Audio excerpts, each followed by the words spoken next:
मारुती जळबा कपाळे, राहणार गोळेगाव, तालुका लोहा, जिल्हा नांदेड येथील शेतकरी असून मी माझ्या शेतामध्ये गेल्या 5 वर्षापासून हळद पिकवतो. पण यावर्षी आमच्या शेतामध्ये रासायनिक खता आणि औषधाऐवजी यावर्षी थोडं जैविककडे आम्ही वळलो आणि बायोमी अहिल्यानगरच्या जैविक कंपनीच्या माध्यमातून आम्ही यावर्षी शेती केलो. त्याच्यामध्ये आदरणीय प्रफुल्ल गाडगे सरांनी आम्हाला मार्गदर्शन केलं आणि त्या अनुषंगाने आम्ही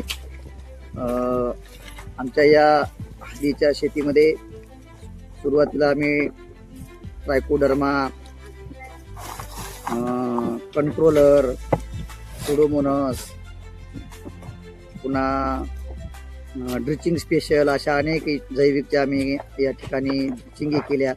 त्याच्यामुळे यावर्षी आम्हाला थोडं या हळदीच्या पिकामध्ये थोडंसं चांगली म्हणजे दरवर्षीपेक्षाही यावर्षी चांगली आम्हाला हळद निघू लागलेली आहे.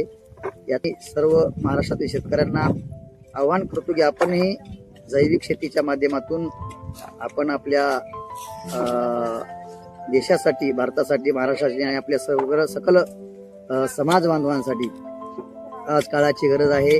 माती जिवंत तर शेती जिवंत, म्हणून आपण सर्वांनी जैविक आणि सेंद्रिय शेतीकडे वळवायला पाहिजे. आम्ही एक छोटासा प्रयत्न करून यावर्षी आम्ही जैविक शेतीकडे वळू. त्याच्यामध्ये आम्हाला खूप मोठ्या प्रमाणे उत्पादन येण्याची शक्यता आहे. चांगल्या प्रकारे उत्पादन हे तुम्ही बघा, सगळे दाखव, सगळे हे सगळ्या प्रकारची यावर्षी अशी हळद निघालेली आहे.